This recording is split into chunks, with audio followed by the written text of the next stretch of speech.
प्रोकोस्क पर पुतिन का कब्जा हो चुका है।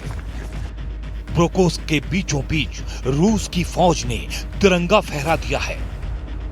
कोहरे में ढका यूक्रेन का ये पूर्वी शहर पुतिन का सबसे ताजा शिकार बना है।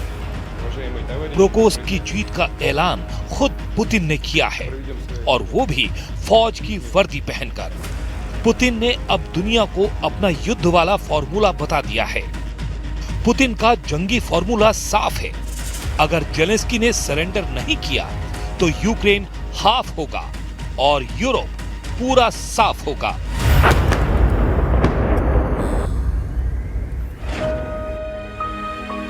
पुतिन ने अपना टारगेट चुन लिया है। यूरोप की 3 बड़ी पावर को पुतिन बख्शेंगे नहीं। इसका सिग्नल पुतिन साफ साफ दे रहे हैं। पुतिन ये भी बता रहे हैं कि उनका निशाना चूकेगा नहीं, चाहे वार कैसे भी किया जाए। Здесь не может быть никаких сомнений. Только вопрос в чем? Если Европа вдруг начнет с нами войну, мне кажется, что очень быстро, это же не Украина. С Украиной мы там действуем хирургическим способом, аккуратненько, так, чтобы, понятно, да, это не война в прямом современном смысле этого слова. Если Европа вдруг захочет начать с нами войну и начнет ее, то очень может быстро произойти ситуация, при которой нам не с кем будет договариваться.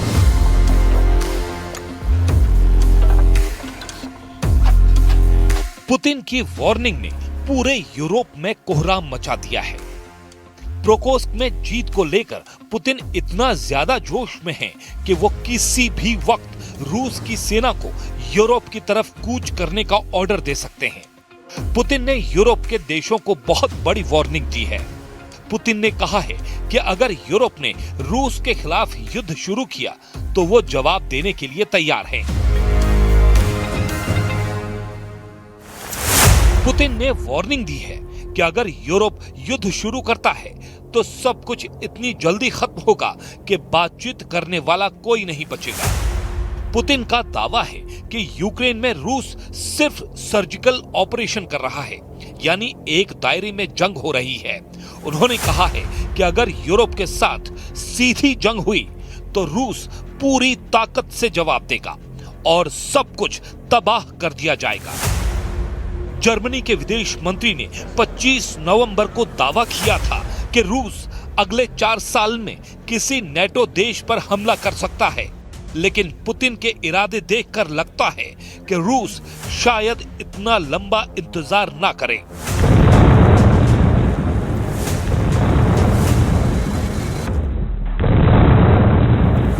Европейцы не молчат, они обижаются, что их как бы отстранили от ведения переговоров, но хочу отметить, что их никто не отстранял. Они сами отстранились. Они же в какое-то время, у нас был с ними тесный контакт, потом они резко оборвали контакты с Россией. Это была их инициатива. Почему они это сделали? Потому что они взяли на вооружение тезис нанесения России стратегического поражения и живут до сих пор, судя по всему, в этих иллюзиях.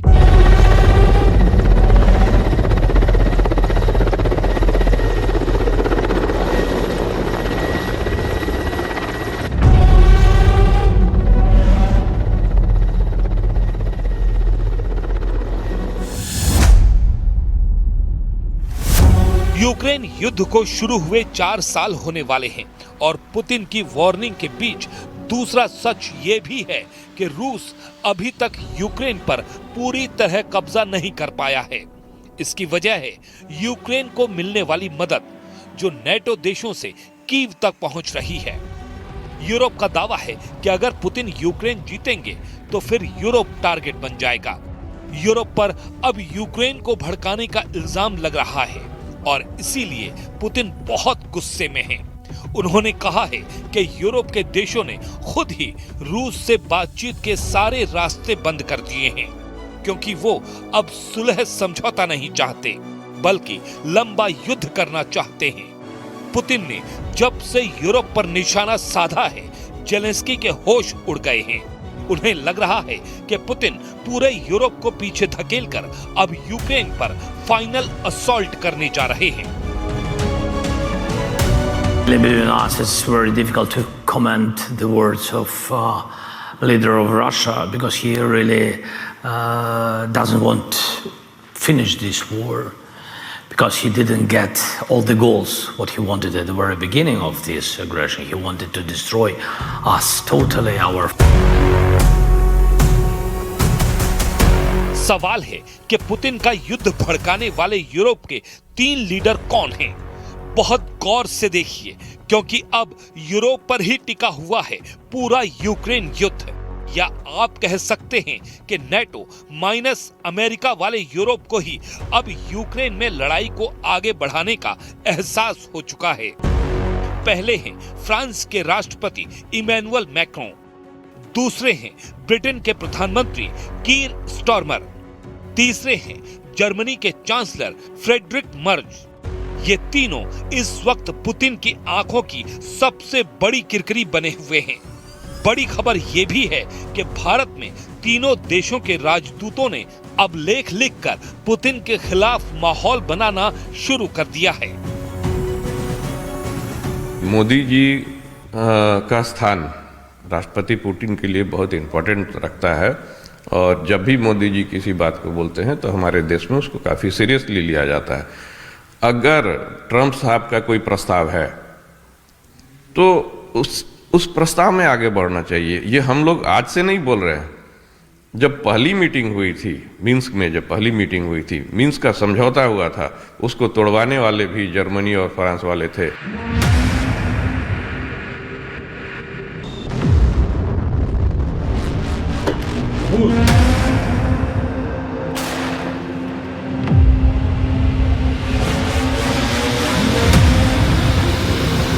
इसमें कोई हैरानी नहीं होगी अगर जेलेंस्की ये तस्वीर देखकर दहल जाएं।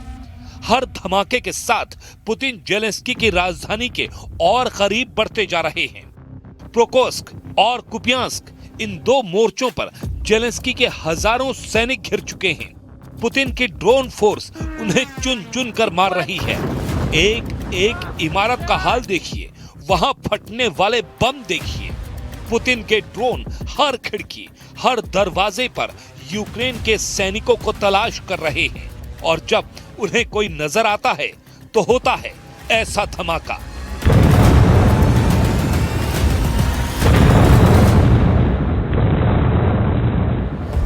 इस वक्त यूक्रेन के 2 शहरों पर पुतिन के हमलों ने जेलेंस्की की फौज की कमर तोड़कर रख दी है। एक है पोक्रोव्स्क, जो डोनेस्क शहर से 60 किलोमीटर पश्चिम में है, और दूसरा है कुपियांस्क, जो खार्किव शहर से 100 किलोमीटर पूर्व में है।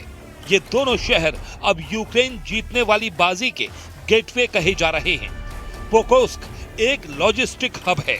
अगर ये रूस के हाथों में पूरी तरह चला गया तो डोनेस्क में यूक्रेन हार जाएगा। पुतिन के कमांडरों ने अगर इन दोनों शहरों पर 100% कब्जा कर लिया तो समझिए पुतिन की फौज का अगला टारगेट फिर कैपिटल कीव होगा। Именно поэтому он и украинской стороны всегда обозначался в качестве одного из приоритетов в Донецкой Народной Республике, но и нашими вооруженными силами тоже. Наряду с рядом других укрепрайонов. А это тоже один из мощных укрепрайонов был. А сегодня он полностью находится в руках российской армии, как вот доложил совсем недавно командующий группировкой «Центр». Начать экстренно. यूक्रेन में ऐसे हमले देखकर कोई भी दहल जाए, लेकिन झटके पुतिन को भी लग रहे हैं। रूस के लिए भी ये युद्ध आसान नहीं रहा और पुतिन की बातों से ये साबित होता है। पुतिन ने कहा है कि रूस ने अब अपनी अर्थव्यवस्था को और पूरे देश को काफी हद तक युद्ध के हिसाब से ढाल दिया है। वैसे रूस में कुछ ऐसा ही दूसरे विश्व युद्ध के दौरान किया गया था। ऐसे में पुतिन के इरादे कितने खतरनाक हैं, ये सोचकर उनके विरोधी जरूर घबरा रहे होंगे, क्योंकि रूस में अब ज्यादा से ज्यादा सैनिकों की भर्ती की जा रही है। दावा किया जा रहा है कि रूस में अब हर महीने एक डिवीजन फोर्स तैयार की जा रही है। एक डिवीजन यानी 10 से 15,000 सैनिक हर महीने रूस की सेना में शामिल हो रहे हैं। ऐसी ही फौज के साथ पुतिन यूक्रेन के हर मोर्चे पर आगे बढ़ रहे हैं।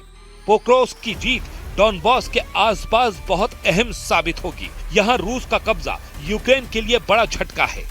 पोक्रोव्स्क को यूक्रेन की फौज का सप्लाई गोदाम कहा जाता है। यहाँ पर रूस की जीत का आसपास के कई मोर्चों पर असर पड़ेगा। यूक्रेन का दावा है कि उसके फौजी अब भी पोक्रोव्स्क को बचाने के लिए लड़ रहे हैं और यहाँ बहुत ही खतरनाक युद्ध चल रहा है। यूक्रेन ने काला सागर में रूस के तेल टैंकरों पर हमले बढ़ा दिए हैं और इस बात से पुतिन बहुत ज्यादा भड़के हुए हैं। पुतिन ने चेतावनी दी है कि अगर यूक्रेन ने उसके तेल के टैंकरों पर हमले नहीं रोके तो यूक्रेन का समुद्र से कनेक्शन काट दिया जाएगा, यानी रूस समुद्र में उसके खिलाफ ब्लॉकेड लगा देगा। रूस ने कहा है कि वो यूक्रेन के बंदरगाहों और जहाजों पर अटैक करेगा। Второе. Если это будет продолжаться, мы рассмотрим возможность, я не говорю, что мы это будем делать, но рассмотрим возможность ответных мер в отношении судов тех стран, которые помогают Украине осуществлять эти пиратские акции. Ну, самый радикальный способ – это отрезать Украину от моря. Тогда ей невозможно будет заниматься пиратством в принципе. पुतिन ने नेटो देशों को आड़े हाथों लिया है।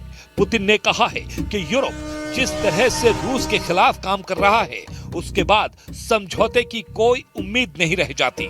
पुतिन ने कहा है कि अगर यूरोप रूस के खिलाफ युद्ध में उतरता है, तब समझौते की